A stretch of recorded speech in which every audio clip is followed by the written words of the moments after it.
अखिल भारतीय अंधश्रद्धा निर्मूलन समिति घोषित करती है कि जालसाजी मुक्त अवस्था में किसी व्यक्ति ने दिव्य शक्ति का प्रदर्शन चुनौती प्रक्रिया के शर्तों प्रमाणित करने पर उसे 80 लाख रुपए का पुरस्कार दिया जाएगा। तो किसी को कोई भी खुजली हो, कल दरबार लगना, चले आए। हमारे पास जो विद्या होगी, जो शक्ति होगी, हम उसका प्रस्तुतिकरण करेंगे। हम जादूगर नहीं है, हमें जो ईश्वर प्रेरणा देगा, हम लोगों को मार्गदर्शन देंगे। वो आएंगे, उनको भी मार्गदर्शन देंगे। क्या महाराष्ट्र में धर्म और विज्ञान की आड़ में कोई बड़ा वैचारिक युद्ध शुरू हो चुका है? नागपुर में धीरेन्द्र शास्त्री के पहुंचते ही विवादों का जो बवंडर उठा है, उसके पीछे की परतें महज एक बयान तक सीमित नहीं है। आज हम उन सवालों की गहराई में उतरेंगे जिन्हें अक्सर मुख्यधारा के मीडिया में दबा दिया जाता है। आखिर क्या वजह है कि एक खास संस्था अंधश्रद्धा निर्मूलन समिति बार बार एक ही संत को निशाने पर लेती है, जबकि पिछली बार इसी टकराव में उन्हें खुद पीछे हटना पड़ा था? क्या ये वाकई अंधविश्वास के खिलाफ जंग है या फिर एक खास विचारधारा को बार बार कटघरे में खड़ा करने की कोशिश? आज हम तथ्यों का विश्लेषण करेंगे और फैसला आप पर छोड़ेंगे। सबसे पहले बात उस बयान की जिसे लेकर सड़कों पर प्रदर्शन हुए। छत्रपति वीर शिवाजी महाराज जब बहुत थक गए युद्ध करते करते, उनको लगा कि हम थक गए। एक दिन स्वामी समर्थ रामदास जी के पास गए और उन्होंने अपना मुकुट उतारा और कहा कि हमने बहुत लड़ाइयां लड़ ली, बहुत युद्ध कर लिया, अब कृपा करो कि अब हमें बहुत लड़ना नहीं। अब एक बड़ी दया करो, ये मुकुट संभालो, आप ये राजपाट आप संभालो, आपकी आज्ञा से ही हम चले। अब हमसे चला नहीं जा रहा, अब हमसे युद्ध लड़ा नहीं जा रहा, हम बहुत थक गए, अब हम विश्राम चाहते हैं, अब हम आराम चाहते हैं, अब हम कुछ दिन कुछ करना नहीं चाहते।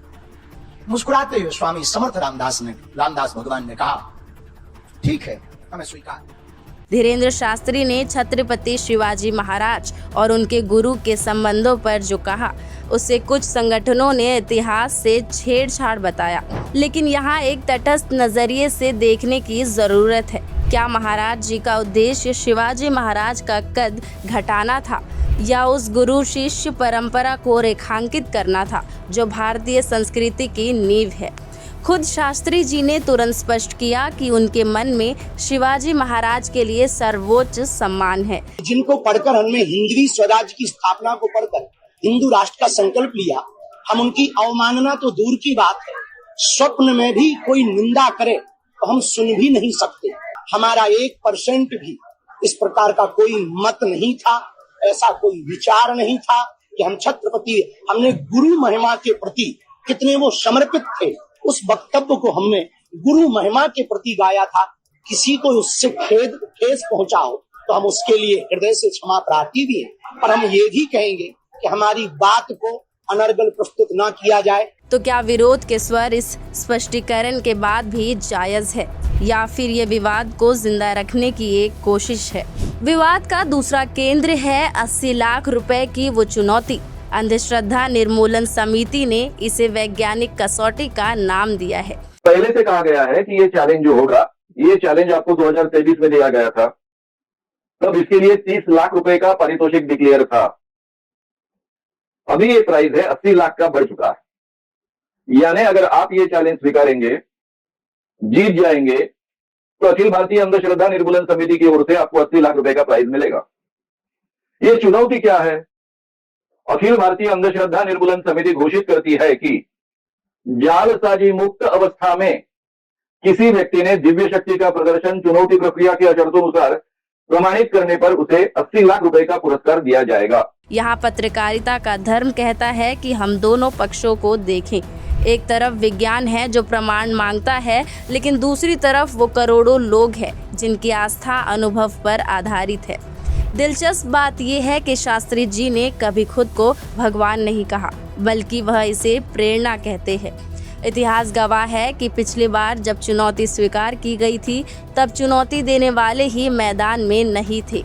ऐसे में क्या ये बार बार दोहराई जाने वाली चुनौती वाकई किसी समाधान के लिए है या फिर ये सनातन धर्म की प्राचीन पद्धतियों को दुनिया की नज़रों में कमतर दिखाने का एक तरीका मात्र है? रही बात उनके 4 बच्चे और आरएसएस वाले बयान की, तो इसे लेकर भी काफ़ी तीखी प्रतिक्रियाएं आई।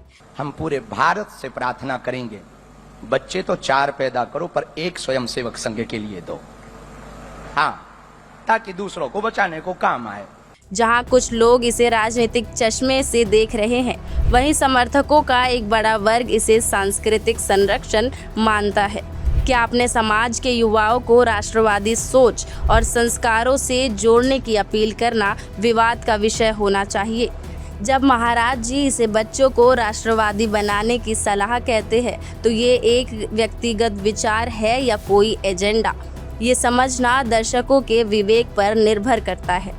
नागपुर का ये पूरा घटनाक्रम सिर्फ एक कथा या एक चुनौती नहीं है, यह इशारा है उस बढ़ते हुए ध्रुवीकरण की ओर जहां धर्म और तर्क हर मोड़ पर आमने सामने खड़े हैं। पर सवाल फिर भी वही रह जाता है, क्या चुनौतियां और सवाल सिर्फ वहीं उठते हैं जहां भगवा का रंग गहरा होता है?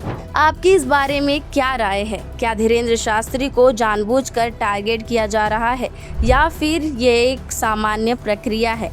कमेंट में अपनी राय ज़रूर दें। लगातार जुड़े रहने के लिए आयुध को सब्सक्राइब जरूर करें।